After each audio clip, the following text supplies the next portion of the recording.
Well, firstly, it's been an honour as ever to come back to my beloved Manchester. It's been a great day by all accounts. I was on the Bedroom Tax March. I think quite a few of you also were, there's Maria there, for example.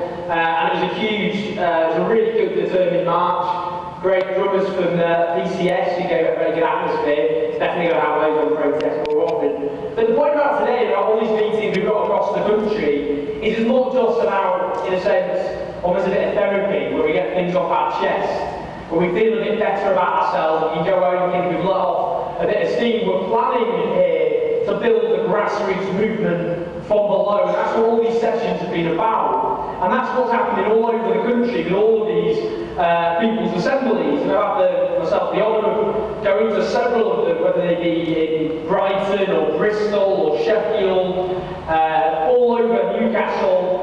And so the important point for us all to remember is this is a genuinely national movement. These meetings and discussions are happening absolutely everywhere, and it's all to build for action and to actually build a proper movement. But what I was going to suggest, I think I'm going to abuse my position a bit, because I think it would be helpful. We've got some great ideas there suggested in terms of the workshops. But maybe we actually all agree in the build-up particularly to that demo in September, where we have, for example, a stall in central Manchester.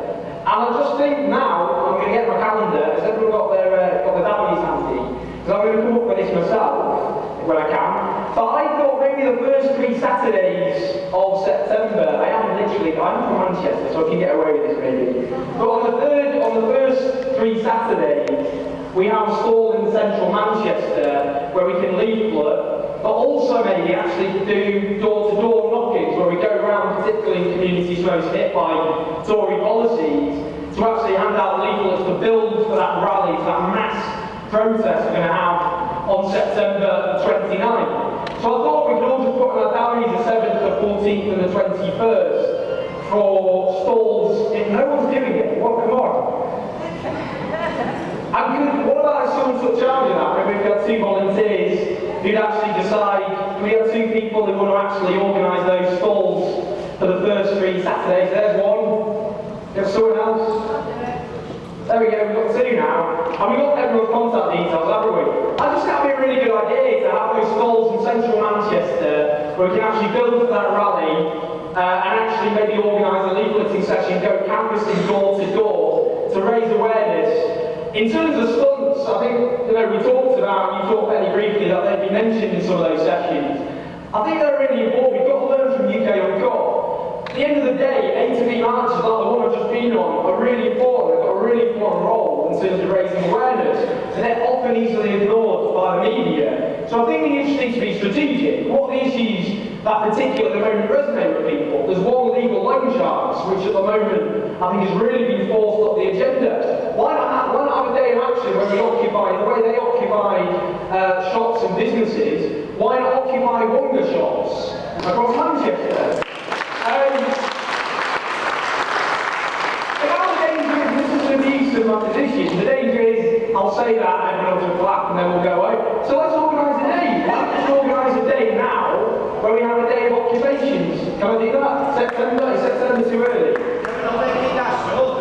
Well, we can start with, but the point is that if we can suggest this at people's assemblies across the country, it's got to be, I say bottom up, it's now me standing with the microphone at the front, but what about on the 15th of September, we have a day where we occupy, and I can suggest this nationally for people's assemblies, but we have a show happens, do people think we should stage peaceful occupations like UK conducted of Wonga on the 15th of September?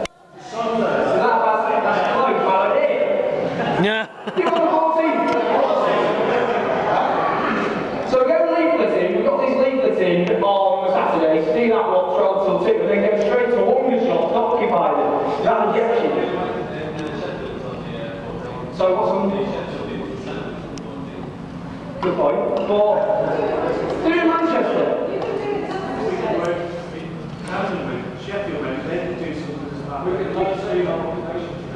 Exactly. I just think it'd be a really, I think something like that.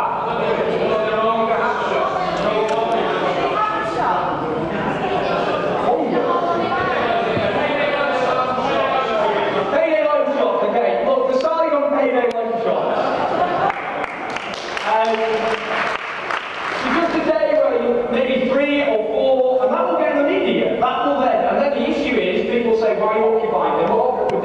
is a million families in this country have been forced into the hands of legal loan sharks because working people are going through the biggest squeeze in their pay package since records began, and people, disabled people, unemployed people having their benefits cut, as well as working people having their tax rates cut. So let's do that. So I'll let Benny, you organise that. Of course you will. People, can we have a couple of volunteers to help Benny in terms of that particular day? Yeah. There's one.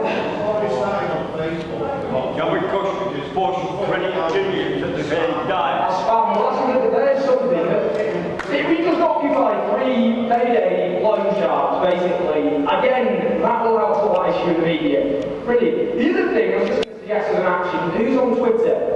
Put your hands up. Right, just tweet now. Let's all tweet now that we're going to build the demo on the 29th, or just something about the day with a hashtag People's Assembly. That will be the best hashtag.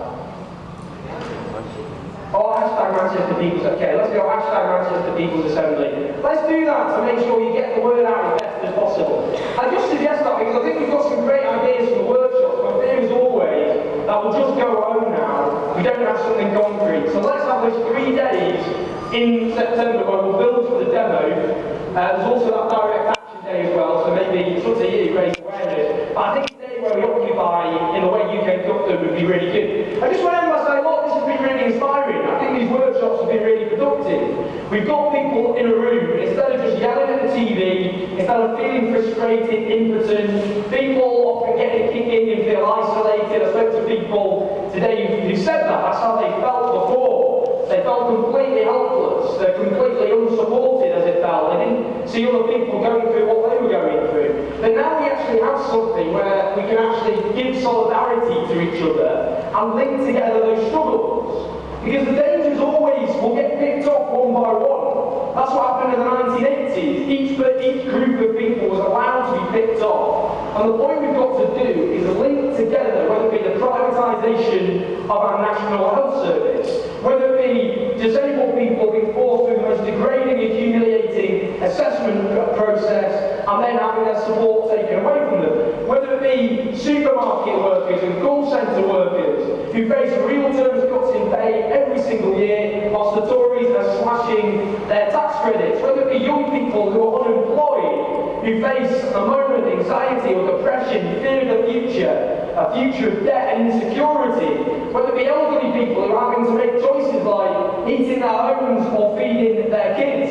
All of these people now have to be linked together. That's what the People's Assembly is all about. It's about linking together all of those struggles on the basis that an injury to one is an injury to us all. That is the guiding principle of this movement. Now, one of the criticisms that came up, even basically because the People's Assembly always met, was it would just be a talking shop, where it would just be almost like a support group where we stand up and go, yeah, isn't it bloody hell, it's rubbish.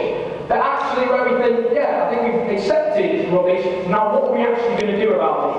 How are we going to force these issues on the agenda? How are we going to learn from the fact the only way you get social change throughout history is organising from below, not through the goodwill and generosity of those above, but through the struggle and sacrifice of those below. And everything we have ever won in this country has been one of that principle. Whether it be the Chartists of the 19th century, the suffragettes who were demonised and derided and persecuted in their time, the early trade unionists who fought for workers' rights against the state which crushed and attacked them, whether it be people who fought racism or homophobia, people who fought for peace. Everything we have won in our democracy, in our welfare state, is won through that sacrifice.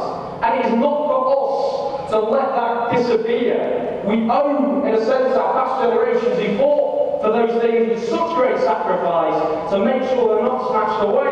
But we've got to go on the offensive as well. We can't just be stop the guts, stop the privatisation, stop the world, I want to get off. We've got to go on the offensive and give people hope. That means saying, yeah, instead of £23 billion of housing benefit increasingly lining the pockets of private landlords, we should say, let councils build housing, let's control rents. We let them build housing, we'll create jobs and we'll stimulate the economy. Instead of tax credits subsidising low pay, let's have a living wage. Instead of having so many people out of work, let's have have an industrial strategy to create renewable energy jobs like Germany have done. Let's control the banks we the people bailed out. Let's have an all-out offensive against the £25 billion lost through tax avoidance. We can show them that we're not just on the defensive.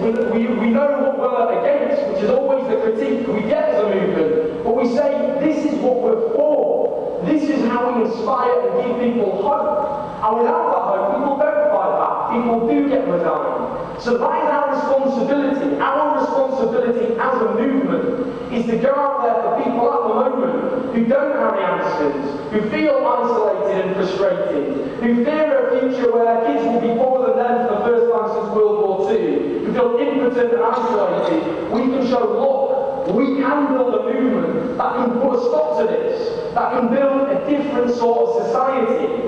And that is something which is in the traditions and heritage of this country. So let's go out and do that. Let's have these actions where we debate and discuss, but also get out on the streets and actually put these issues on the agenda. This is a great start, and we're going to have these right across the country. So remember that. Hundreds of people are going to be packed in meeting halls everywhere, from Brighton to Glasgow, Cardiff to Birmingham, where people are actually organising in just the same way. We're now part of a national movement. We finally arrived after years of austerity, hammering people with not enough of a fight back. So let's get out there, let's organise, and let's build this movement. Thank you.